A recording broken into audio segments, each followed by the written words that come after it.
नमस्कार मंडळी, श्री स्वामी समर्थ. कशा आहात ताईंनो? व्हिडिओ आवडला तर लाईक करा, स्वामी सेवा करा आणि मेवा खा. तर चला आपण करतोय व्हिडिओला सुरुवात. आज सकाळी सकाळी काय केलं, छान असं उंबरठ्याला लेपन दिलं. त्यानंतर मस्त स्वास्तिक काढली, स्वास्तिकीला हळदी कुंकू अक्षता टाकला. तर चला आता योग आलाय आपलं आणखीन एक नवीन घर पाहण्याचा. म्हणजे कसा ते सांगतेच. तर काही असंच खूप दिवसापूर्वी एक ठिकाणी आम्ही भरपूर मोठी जागा घेऊन ठेवली होती. 5-7 वर्ष झाले आणि त्यामुळं असं मनात आहे की आता लेकरं आहेत तोपर्यंत 2 BHK घर पाहिजेच. 1 BHK तर आहेच आपलं, पण 1 BHK आपलं अपार्टमेंटमध्ये आहे. आपल्याला पाहिजे स्वतःचं. म्हणजे कसं, पार्किंगला जागा पाहिजे. आता आपल्याकडं आऊंकडं छोटी 4 व्हीलर आहे, स्कूटी आहे, मुलांच्या सायकल आहे. आता असं भरपूर छोट्या छोट्या गोष्टी ह्या पार्किंगमध्ये 4 व्हीलर लागत नाही. आम्ही राहतो तिथं आणि 2 व्हीलर लागतात.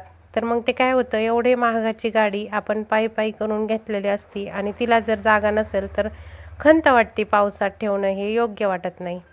त्यामुळं चाललंय पाहणं. चला, स्वामींच्या आशीर्वादाने खूप आता संधी यायला लागल्यात. कोपऱ्या कोपऱ्यात भरपूर जाग्यावरती आपण जर विचारपूस केली तर घरं असतातच विक्रीला. त्यामुळं तसं तर सध्या संधी चालू आहे. इकडून इकडं कोणी इकडे आहे, कोणी इकडे असं सांगतात. पण मी स्वामींना अशी नम्र विनंती करते, हात जोडून केंद्रात जाऊन, स्वामी माझ्यासाठी जे योग्य आहे ते द्या आणि मला तुमच्यापासून दूर लोटू नका. तुमच्या जवळच आसपासच घर द्या. जशी माझी दुकान स्वामींच्या आसपासच आहे तसं माझं घरसुद्धा केंद्राच्या अगदी जवळ आहे, खूप लांब नाही आहे. लोक 1-1, 1.5-1.5 किलोमीटरहून स्वामी दरबारात येतात. तसं मला एवढं जायची काहीच गरज नाही.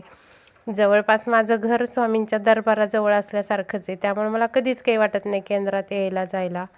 तसंच मग माझं म्हणणं असं आहे की दुसरं जरी पाहिलं आपण तरी स्वामींनी त्यांच्या दरबाराच्या आसपास द्यावं म्हणून. पण आता कसं आहे, भरपूर गर्दी झाली आहे स्वामीच्या दरबारापाशी. खूपच लोक येतं. रिकाम्या वगैरे जागा आहेत पण त्या खूप मोठ्या मोठ्या लोकांच्या आहेत, त्यांना गरज नाही. मग ते तसे लोक विकतात थोडी. तर चला, स्वामींची इच्छा असेल तर मला तसंसुद्धा घर भेटेल. तसं तर आत्ता जे तुम्हाला मी दाखवणार आहे ते अगदी छान आहे. मला तर आवडले. पण मात्र काय होतं, आपल्याला आवडलं, आपण जर दुसऱ्याच्या ऐकण्यानुसार चाललो तर मग ते आपल्या मनात पण निगेटिव्ह ऊर्जा येते. तसं माझ्या स्वामींचा जिथं फोटो आहे तिथं मला काही निगेटिव्ह ऊर्जा येण्याचं काही टेन्शनच नाही आहे. त्यामुळं आता पाहते मी. मला जे आवडलं आहे ते घर अगदी जवळच आहे, छान आहे, खूप सुंदरसुद्धा आहे.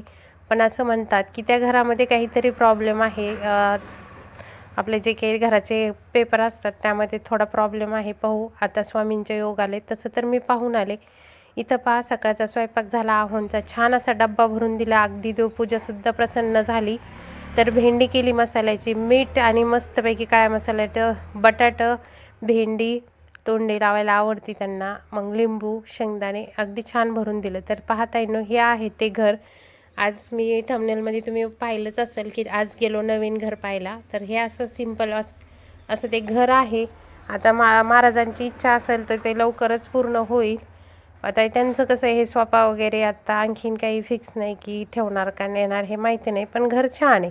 दिशा वगैरे आवडल्यात मला. पाहू, महाराजांची इच्छा झाली तर मग कधी होईल. अचानकच आम्ही तिथं राहायला जाऊ शकतो महाराजांची इच्छा असेल. आणि महाराजांची इच्छा नसेल तर ते प्रत्येक वेळेस कॅन्सल म्हणून काहीतरी मोठं असं कारण दाखवतात. माझ्यासोबत माहिती आहे मला. माझ्या महाराजांना जर ते काही आवडत नसेल तर ते महाराज मला सारखं संकेत देतात निगेटिव्ह.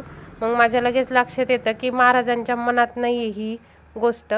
त्यामुळं मग मी ती गोष्ट तिथंच कॅन्सल करीत असते ताईंनो. त्यामुळं आता पाहून तर आले. आता कसं महाराजांची इच्छा आणि आमच्या पण बजेटमध्ये बसलं तर घेऊ. आणि तुमच्या सगळ्यांचा आशीर्वाद असेल तर नक्कीच हे आमचं घर होईल अशी माझी इच्छा आहे. तर चला म्हणलं, तुम्ही पण माझी एक फॅमिली आहात.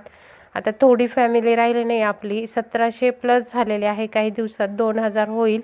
एवढे छान सगळे लोक माझ्या महाराजावर विश्वास, माझ्यावर विश्वास ठेवतात. त्यांच्यासाठी हे शेअर केलं. तर चला, लाईक करा आवडलं